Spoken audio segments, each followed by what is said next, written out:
Wolfgang, hey, how are you doing, Wolfgang? Nice to see you from this side. Nice to see you, man. And it was really a pleasure to meet you, to meet you and your wife in person in Austria. It was fantastic. Now I'm on the other side of the screen, and I hope that we all together will make a nice discussion about anything related to motorcycle trips. Too hot today? Yeah, too hot today as well. Here was like 36 degrees today. Yeah. Well, it's summer. I think after a few months we're going to complain about it. But for now it's hot. I'm not going to complain about the winter because I just bought my tickets to South America. So I already have a date. On the 21st of November I will fly to Bogota, Colombia, and my journey will start again in the hot climate. So maybe in November will be a little chilly here, but definitely not cold. So I don't think that I will see a real cold weather this year and the next year. So if everything is alright, I will fly. So guys, let's wait a couple of minutes. Eventually more people will come and then we can start talking, but we don't need actually to wait. If you have any questions or if you want to say anything about long motorcycle trips or any motorcycle trips, please let me know. I'll be more than glad to answer to your questions, of course, if I can, but I hope that I'll be alright. So at the moment only Nikolai and Wolfgang, but because I don't have any speech to give today, we can start immediately. If you have any questions, you can ask me about motorcycle trips. You can ask me basically about anything you like. Anything. I am open to any questions. So this live stream is going to be recorded now, and later I will edit it. I will remove the blank spots and put it on the channel for everyone who want to watch it after that. So this will be a useful information for many people that gonna watch it after that. Okay, we start as you suggested with short distances. Bosnia is the plan. Bosnia. Okay, excellent, excellent, Wolfgang. You know, if you start on a short trip, even if you make some mistakes, and you'll definitely make mistakes, everyone make mistakes, me either, it will be nice if you're on the short trip. If you make a fundamental mistakes and you're already on the long trip, it's going to be not so easy to correct it after that. But on the short trips, a few days, even with the mistakes, you can go there, enjoy your time and come back. That's why it's always good to start with short trips and slowly extend it 2-3 days, 5 days, 1 week, 2 weeks, maybe a month, and so on and so on, as much as you like. This is the policy that I use all the time. This is how I started my trips, with short rides, a few hours, then days ride. Magadan next year. Yeah, why not? Magadan is not that difficult actually. It just requires a lot of patience and a lot of ass pain, but everyone can do it. It's not a super technical terrain. It has some hard moments, but you can have hard moments on every trip, wherever you plan to go. How is your wonderful wife? Is everything alright? I think Nikolai lost connection. Maybe it's my problem, maybe not. How is the video and audio on your side, Wolfgang? And one more question. Where did you find the link to join the stream? On which channel? Because I spread on, very good, okay. Because I spread on 3 different channels, also on my Patreon page. Email. Okay, you have email from YouTube, I guess. Okay, alright. Or from Patreon. Whatever. Well, as I said, because I was not here for the last few weeks, now it will be difficult to... okay, you can hear and see if... okay, good. Excellent. Because I wasn't here for a few weeks, now it's going to be difficult to bring the people back, but I will get back to the normal schedule. So every Sunday I will make live streams to all channel members, all channels, and Patreons. And the reason I do it for channel members and Patreons, because these people support me for so long, and I prefer to do something exactly for them. And of course, this live stream after that is edited and uploaded on my live stream channel on Saturday for everyone who want to watch it after that. But if you want to ask me specific questions, or if you want me to talk about specific things, the best way will be to join the stream when it's live, like today. Today is an exception, and I made it for everyone, but it looks like not so many people are interested. But even so, 2 people are wonderful for me, so I can talk. So guys, let's go with questions. If you don't have any questions, that means that you already know everything, which is, I cannot really believe, but could be. So how your days are going? Any trips soon, except Bosnia, as Wolfgang said? And Wolfgang, just to let you know once again, it's written Bosnia, this is how it's spelled, but when you say it, especially when you're there, it's Bosna. But it's difficult for people from west to say it. It's Bosna. It's just the way it is. I'll go and grab a bottle of water and come back until you find something. Okay, Nikolai. Here you went to Trans-Apusenia when you passed Romania? No. On the way up to Germany, Austria and Germany, I went to Transalpina and then Cluj-Napoca and then left Romania. On the way back, I just used the normal road from which is going around Alexandria, Karakal, Craiova, and went back to Bulgaria. So I haven't this time. Maybe next time. Okay, question from Wolfgang. Chain maintenance on trip. I never worry so much about the chain on my trips, Wolfgang. What I do actually, spray it once per day, usually later in the evening when I stopped the riding day. When I finish the riding day, I lift my motorcycle on the center stand and spray it once. That's it. That's everything I do on my trips. Sometimes I even forgot to do it. If it's rain, I can do it maybe twice per day. If it's rain, if it's heavy rain, if it's rain, let's say for a couple of hours and then the rain stopped. When the rain stopped and when the chain is already dry, I can spray it one more time, but that's it. The whole Magadan trip, on the whole Magadan trip, I lasted with only 2 chain sprays. Only 2 containers. That was everything. And my chain lasted 36,000 kilometers and finished in Poland, and I changed it in Poland. Only the chain, not the sprockets, because I wanted to bring the chain back home and I didn't want to remove the sprockets because the chain itself was fine to have it in my box, but if I have to carry the sprockets was just too much. But of course it's always good to change the sprockets and chain at the same time. So I don't do any special maintenance except spraying once per day. I hope that this answers your question. Nikolai, you've seen my videos. Okay, good. Yeah, so this Trans-Apusenia, I don't know what part of, let me Google it, where is this Trans-Apusenia? I don't know what it is, maybe I have been, but it's a good reason to come back. Romania is not that far away, so I've been very close here. And let's, hold on. I think I did some trips here with my old Tenere, because I went to this Apuseni mountain on the dirt roads, like gravel roads. The guy with who was the off-road Romania guy that has these maps and everything. They gave me the route, and I did it with my old Tenere, at least part of it. It's a new portion of the road, not very long, but a lot of riders certainly say it's great. Now it's a good reason to come back and see it in person.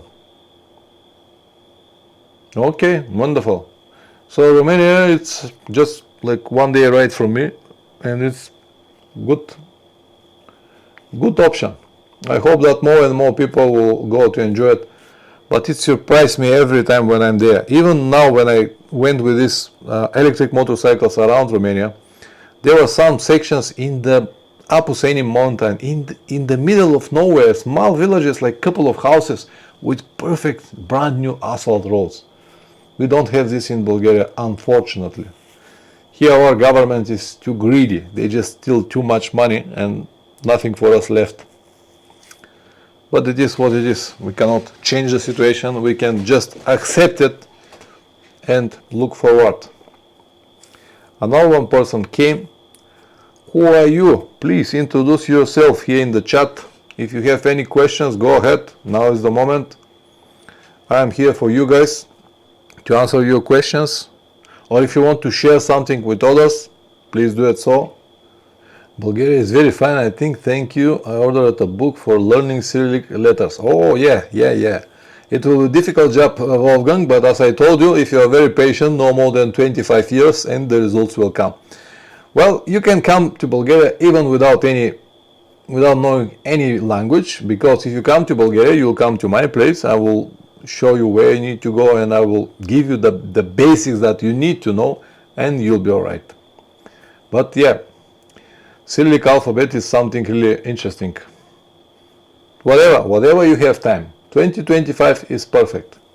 I hope I will have more stories to share after I finish my South America trip. I hope that everything is going to be alright, because you never know. Now I'll have a riding partner, my friend and mechanic Plamen.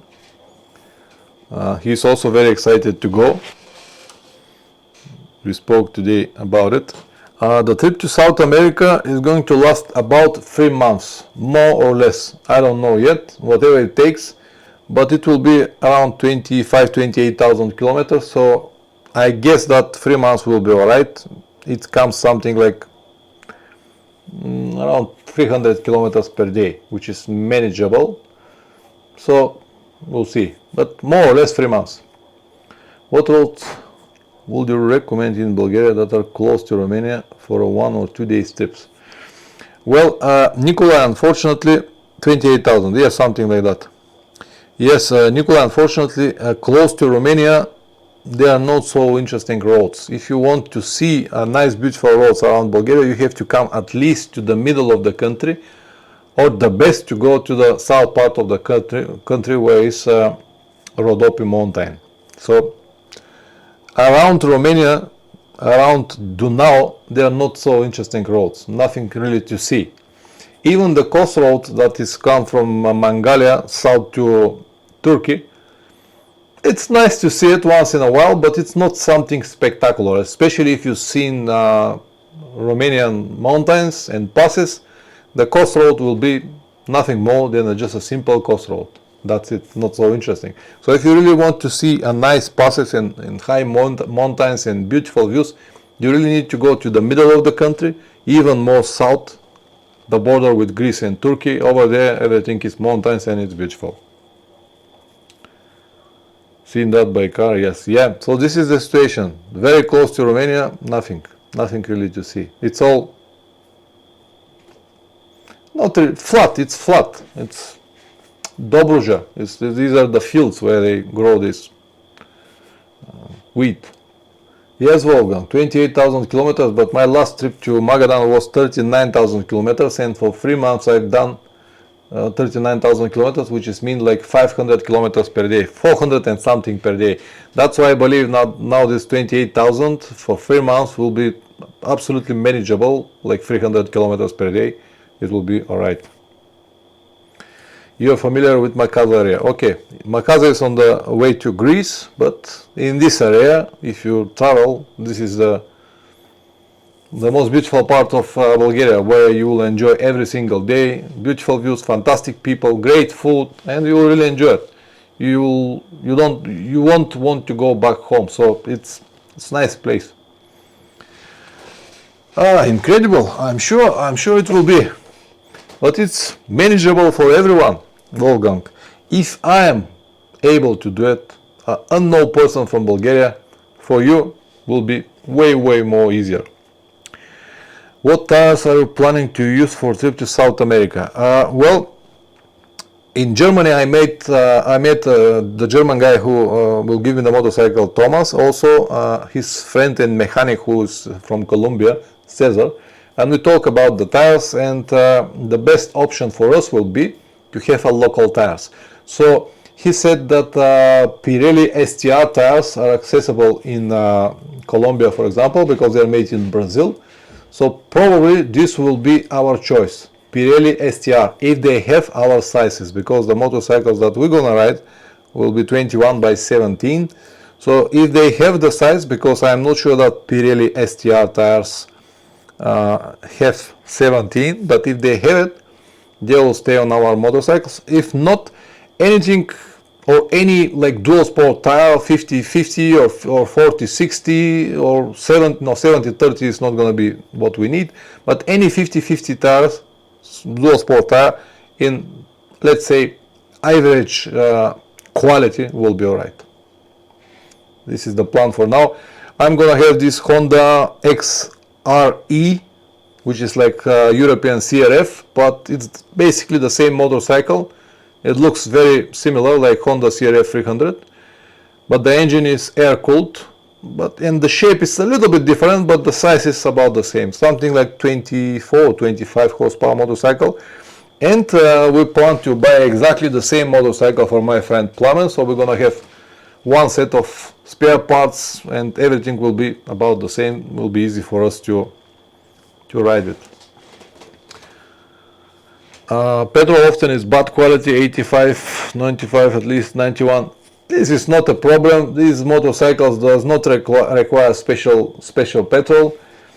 Yeah, it's like CRF rally version or standard. It's like a rally version. It has some windscreen. Very similar to CRF rally version. Very similar. I have some pictures here, but I have to look for it. For me, it doesn't matter. Whatever it comes. So I'm aware about the petrol Wolfgang, but these motorcycles are not something that requires a high octane of petrol. They will be alright with anything. And I also noticed something very strange and interesting. Maybe it has its explanation, but not for me.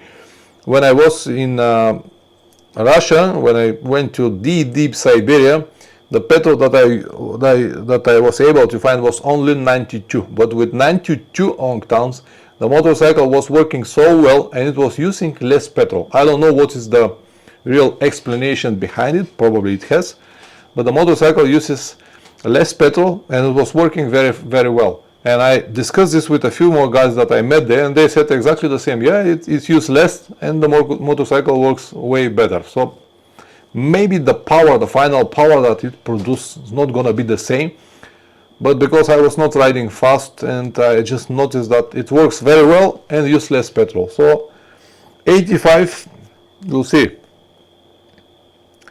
Better suspension on rally? I don't think that suspension is different on rally and on normal version.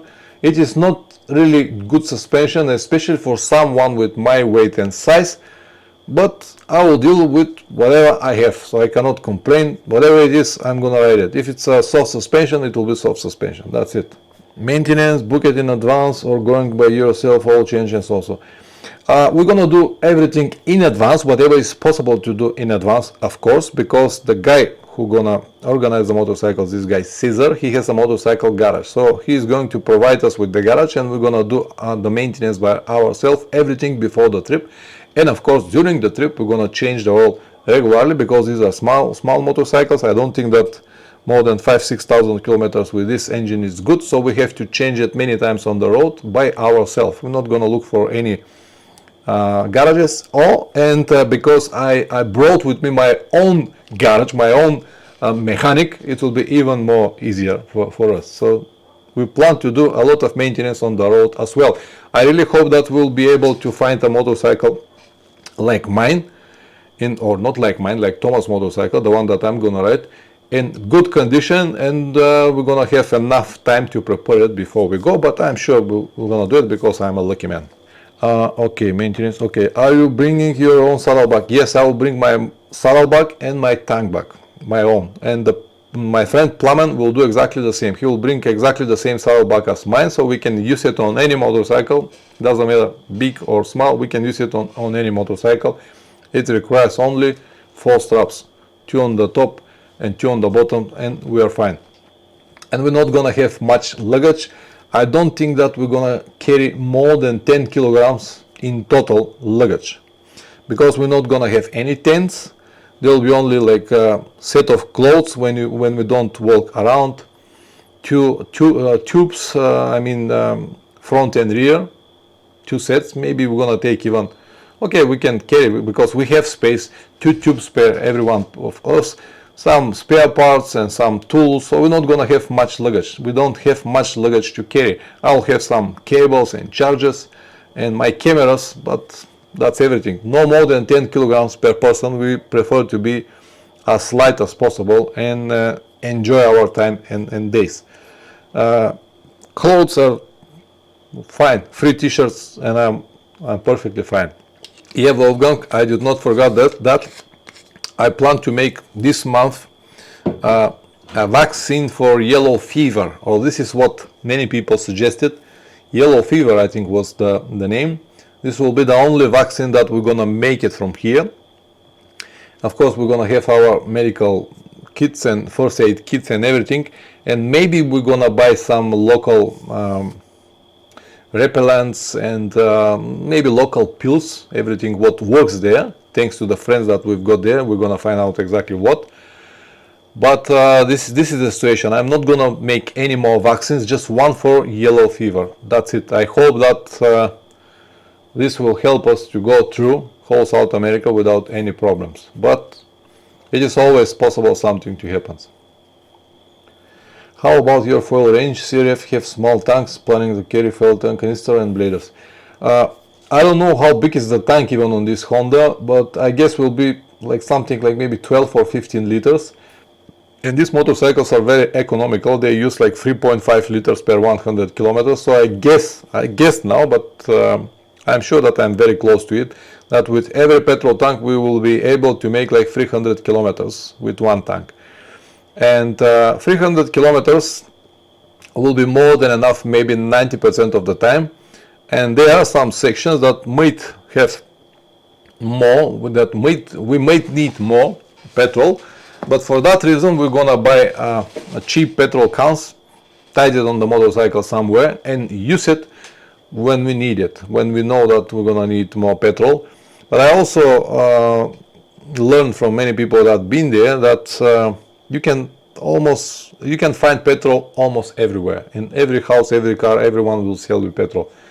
So I don't even worry about it. I'm sure that will be alright. But if we need, we're gonna buy a petrol can, simple petrol can, 5 liters, touch it on a motorcycle and use it when we need it. This is exactly what I did in Magadan. It was only one section, 400 kilometers without petrol, and with a simple petrol can was just fine. I don't even worry about it. It's alright. And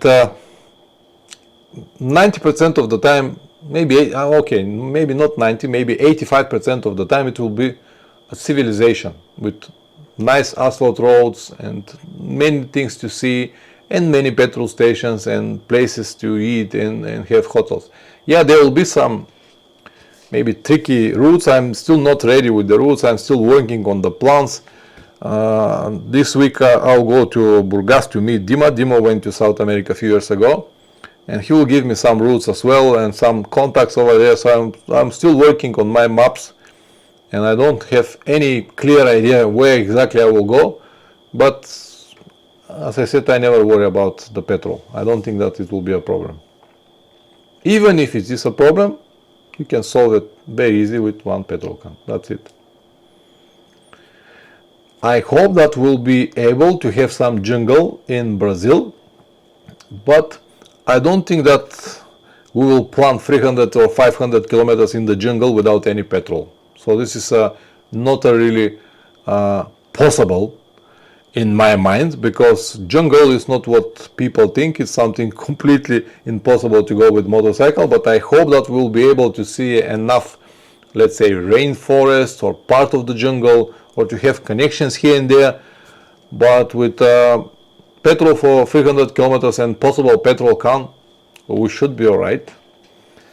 I really hope that we'll be able to cross or to see as much as possible from Brazil before the real rain season starts, even though they said that it's never finished. But November and maybe the beginning of December, I hope that we'll be alright to cross this part of the world and continue going south to Ushuaia and Patagonia.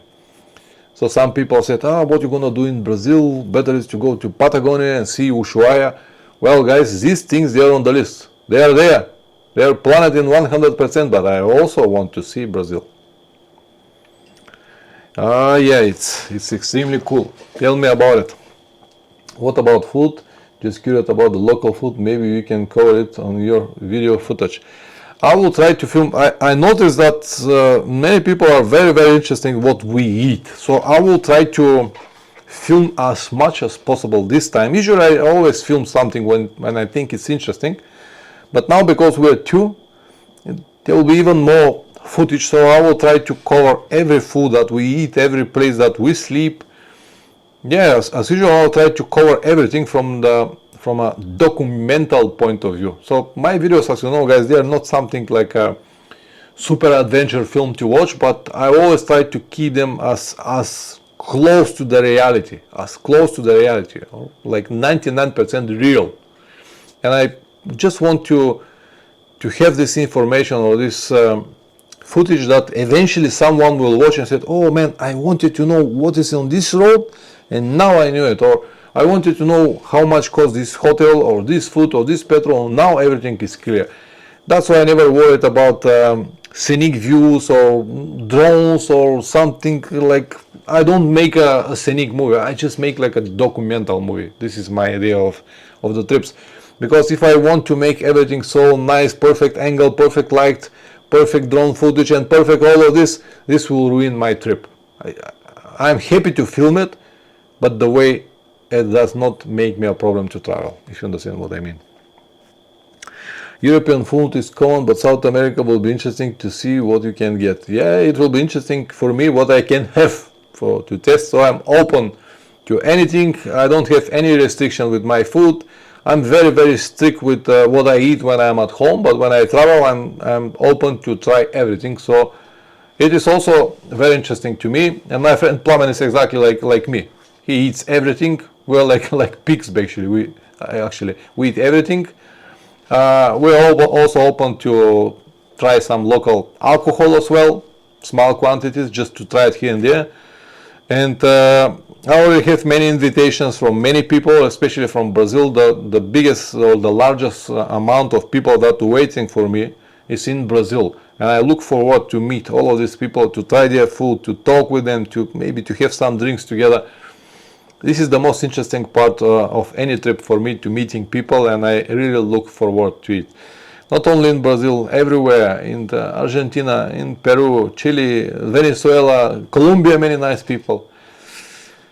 I cannot wait, guys, and now because I already have my tickets, ooh, so nice. Now I have a date, flying to Sofia on 21st of November, and from Sofia to Madrid, and from Madrid to Bogota, Colombia.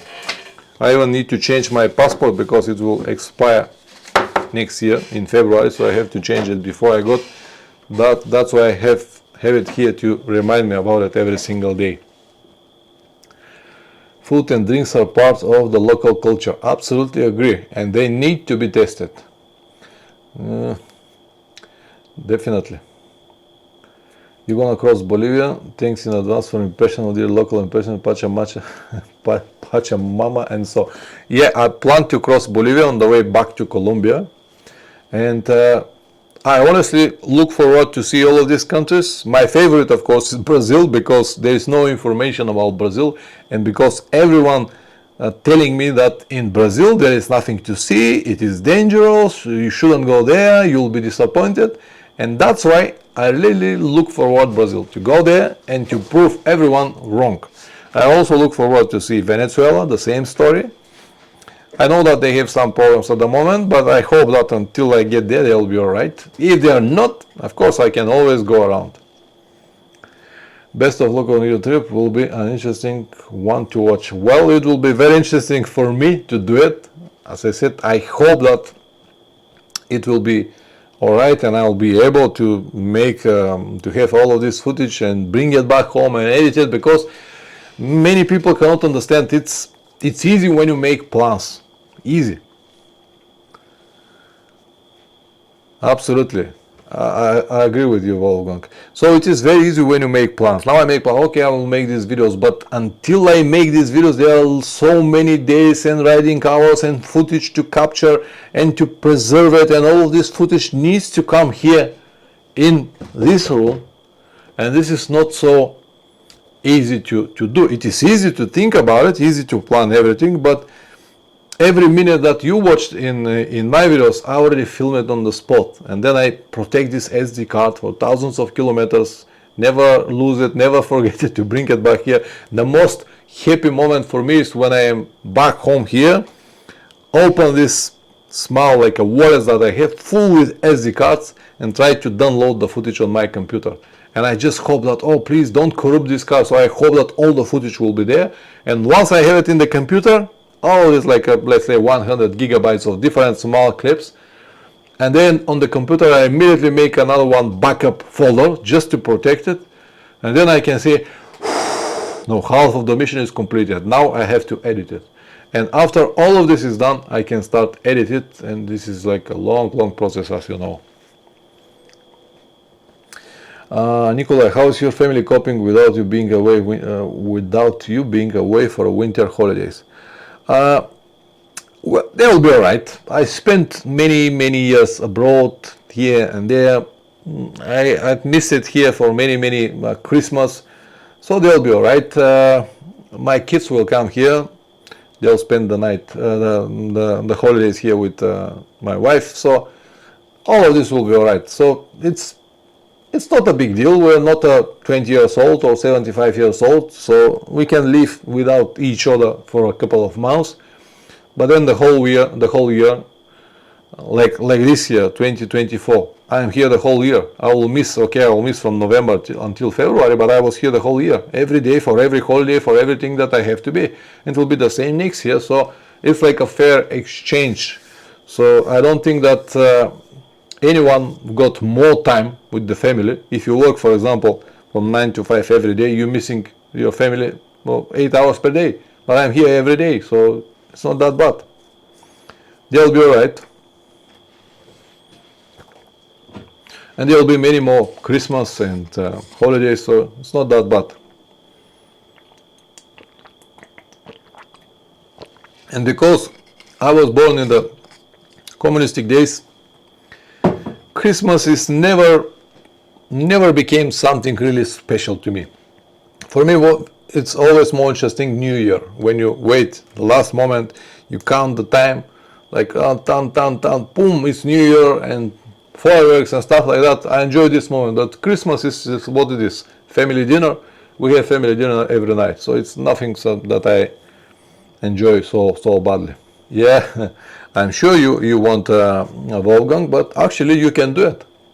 I did it. If I can do it from Bulgaria, most of the people that wants to be like me, to travel and to do nothing else, they're in much better financial condition or situation than me. But they want to complete their jobs, to be retired, to have time. I hope that one day everything will settle as you like it, Wolfgang, and you will start traveling.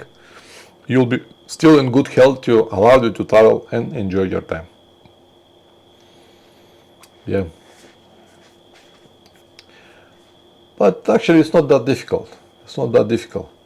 And the time that we have, it's so precious, maybe the best asset that we have, and we have to be very careful how we use it, because there is no another try. There is no another life. This is just one life, and if we don't use it properly, it will go, and then we'll regret a lot. That's why, as you know, like 15-16 years ago, I decided to change my life completely, to start to do something else, something that I really enjoy, something that gives me so much power and energy. Today I was on a meeting with a friend of mine, got a birthday, so I was on his birthday. He's my age. We were together in the schools many years ago, and he asked me, why are you doing these trips, and are you not afraid? I said, man, I'm not afraid from the trips. I look forward every one of my trips. It's like an addiction.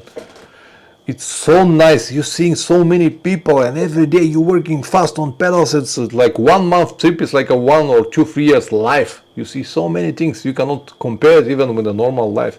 It's addictive. Planning to use your existing helmet on this trip? Yes, Nikolai. I was thinking to buy a new helmet, but unfortunately I don't have any options. I don't know even what to buy. Even if I have now, like say, 1,000 euros for helmet on the site, I don't know what to buy. I cannot find any good helmet that I like. I really liked IROC Commander helmets, but they were very bad quality build. They were nice to wear, very comfortable, everything, but they fall apart after 3-4 months in my head. Then now they have a new model, IROC Commander 2, and I checked how it's made because my friend Plamen bought it, and it has some improvements, and maybe I will buy it, but when I come back this trip I will survive with the last helmet. Greetings from Ilka. Thank you very much, Ilka. I hope to meet you again after South America. Always with pleasure. If you come to Bulgaria or if I go on your way, always with pleasure. I'm gonna meet you with pleasure. Wonderful people. Thank you very much. JJJKKK. Hello, Pavlin. How often do you control the length of the chain on the trips? And do you have chain spray to suggest? Well, I don't control it very often. When it starts to slugging, you're gonna hear it. It will start making like tang, tang, tang, tang, tang. You're gonna hear it. But let's say once per 2,000-3,000 kilometers, you can just check it out. On my motorcycle, I have a specific point where I know that 2 fingers are perfectly fine, the chain is fine, and it became too loose. I can understand it immediately if you understand what I mean. So find a nice spot on your motorcycle where you can measure it very easy. So I know this spot is between the swing arm and one of the passenger foot pegs. And when I put my fingers, I can check the chain immediately. Let's say once per 2 or 3 or 5,000 kilometers, I can check it. And if it's necessary, I can tighten it. But if you tight your chain more than 2-3 times on a trip, that means that the chain is already gone and it is time to replace it. I hope that this answers your question. JJJKKK. Nikolai, I will not buy IROC Commander again. The same to me, Nikolai, the same to me. I also said the same words, but I don't see any alternatives. Any other helmet, it's worse than IROC Commander. But as I said, the new model, the worst part of IROC Commander, the old model, was that here on the bottom was made from artificial leather, and it started cracking after 3 months. The new model now is with synthetic material here, so it's not gonna crack. It's designed a little bit better. The shape is a little bit better. The vents and everything is a little bit better improved than before, and that's why I might buy it in the future again, because it was the most comfortable helmet that I ever had. Yes, it's start to fall apart, especially these cracks here, but it's not gonna happen with the new model. So never say never. I will probably check it again. Had one and it was disappointed on the build quality for the price. Just bought an M6 Adventure and slightly better free. I don't know about this MX-9 Adventure. Let me try see at what it is. To see what it is. To have a MX-9 Adventure helmet. Okay. Bell. Okay, yeah, it looks good on paper. I don't know what will be on real, how big will be, how noisy will be. Let me see another picture. How much you paid for it, Nikolai? No pin lock, no sunglasses. Ah, okay. End of the story. Without sunglasses, I will never buy it. Forget about it. Pin lock, it's not a problem. I can use like universal pin locks. Exactly what I have on my motorcycle now. Bought from AliExpress for 10 lefts, and it survived more than original pin lock. But Nikolai, 100 euros. Okay, the price at least is cheap, but without sunglasses I'm not gonna buy this type of helmet. Never ever. Sunglasses are something that I use almost every single day, especially now in the, even if there is no sun, let's say if I go to a village or town where I can slow down, I always open my visor and riding only with the sun visor to have some fresh air, especially in the summer. So without sunglasses, no, I will never have a motorcycle helmet without the peak and sunglasses. Peak and sunglasses are perfect combination, especially if you need to spend many hours riding against the sun. It's just like this. It's fantastic. So it's very good price, but they lost me with the lack of sunglasses. Using normal sunglasses at the moment, not ideal, but doing fine. Yeah, but I have to carry these sunglasses. And also you put your sunglasses and suddenly it became very dark, or you go into a tunnel and you see nothing. With the with integrated sunglasses, I remove it in the tunnel and then I can put it again. Especially in the summer, you go on so bright light, and then at the next second you're in a very dark tunnel without any lights. And then with the sunglasses that you cannot remove, it's a problem. You can have a big pothole or even car over there. So I experienced this many times and I know what it is, and I don't want to have it again. I had one trip without sunglasses, without the integrated sunglasses, never again. You know what I mean, yeah. Okay. You use Hype Ventumax. Let me see what it is, Hype Ventumax. Is it modular or just normal helmet? Okay. Is it modular or just normal street helmet? Because what I see here, normal. Okay. Normal helmet is also not an option for me because I want the peak. Without the peak, I'm not gonna buy a helmet. Few reasons. First is because of the sun. You can protect from the sun. It's very easy to protect yourself just like that. Otherwise, it's difficult. And second is because the peak protects the visor. Every time when you drop your helmet on the ground, without the peak, you will probably scratch or damage or break your visor. With the peak, it's a different story. I know Next helmets. I don't like them. I used to have a Next helmet many years ago, the first edition. It was too tight here. And the new model is not different, it's just too tight here, and I don't like them. It has the peak, okay, so it's probably the model that I haven't seen. Anyway, if it's possible for you to share a link here, I'll check it out. JJKK. Where are you from? JJJKKK. New member, never seen you here. Should Hornet fit well and can follow on the rating of models? I'm not sure about it, too expensive. I'm not gonna pay 1,000 euros for helmet. HGC I'm using same as Schubert, but cheaper. Okay, HGC I know what they are. I tried a few times. I don't think that I found a good model with peak. So these are the things that I really like and want. Peak and sunglasses. I don't mind the lock, normal or double D. I don't mind at all. But I definitely need the peak and the sun visor, and I also need more space here inside, because like Next, for example, is very close here. It's more like a street helmet than show you Hornet. 500 euros. 500 euros is still a lot of money for helmet.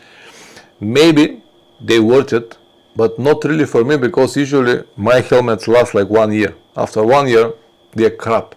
So I don't really want to spend 500 euros for helmet. For me, like 300 is alright. Aero costed 300, was finished for 1 year anyway, but we'll see. As I said, I will probably buy Aero again, but when I come back. Now this O'Neill will go to another one long trip, and then I can easily retire it in the garage. Same as Schubert, but cheaper, yeah. Wolfgang, do they have any options with peak? Because I'm not sure that I have seen AGC helmets with peaks. No, they don't have it. No. They have one. They have only one for off-road, but it needs to be used with goggles, so they don't have it. Doesn't work for me. When traveling whole South America, what about mountain areas with cold weather? What about them? It will be just mountains area with cold weather, Wolfgang. It will be hot in the northern part and it will be cold in the southern part, but that's alright. I'll go there with a rain suit from Revit Echelon that I have at the moment. The one that I came to Austria with it and I will have some mid layers underneath in the cold days, like a switcher or something like that. And I will also have my thermal underwear in the case it's so cold, so I'll be perfectly fine. Last year I went to Magadan with a Revit off-track, which is completely ventilated and summer jacket, and I survived on temperatures to 2-3 degrees. On the southern part of South America, on the mountains, I will have probably around 0 maximum, so I'll be alright. Anytime. So cold or hot, it will be alright. That's why I have this Gore-Tex suit that will work me well in hot days and in cold days as well. Now on the way back from Germany, in Hungary and Romania, it was like 40 degrees, 39-40 degrees every single day, and I was perfectly fine with my Gore-Tex suit, perfectly fine. So my level of the temperature that I can tolerate, it's fine. Up to 40 degrees I'm perfectly fine with this Gore-Tex suit. If it's became more than 40, it doesn't matter what you wear, it is already hot. So for me it's fine. Also I can survive on 0, even below 0 with this suit. If I have a few more layers underneath, it's alright. So that's why I think it's flexible enough to cover all of my needs on any temperature between 0 and 40-45 degrees even. I'll be alright. Even below 0 will be alright, because when it's so cold you're not gonna spend many hours riding anyway. So usually on these temperatures you're riding 1 hour and then you start to warm yourself and then you ride again and again. I already played this game before, so I know. Once I got a trip on -12, -15, it was very cold, but I survived. I did the whole from Germany to Bulgaria on -12 in the winter. So guys, thank you very much for coming tonight. I hope that all the questions that we had will be also interesting for someone who planned to watch this stream after that, when I edit it and upload it on the channel. And thank you very much for watching my channel and be my subscriber, follower, Patreon, channel member, anything. I have a video coming tomorrow. It's a little bit controversial topic, so some people might like it on the main channel. And then on the second channel, Motorcycle Adventure travel videos that I upload, I might have a video on Thursday about the preparation for my next trip. I might do something to inform the people how everything is going, but cannot promise yet. And then this live stream will be edited and uploaded on Saturday on my third channel. That's all guys. Thank you very much to all of you. Take care, ride safe, and see you in the next video. Ciao.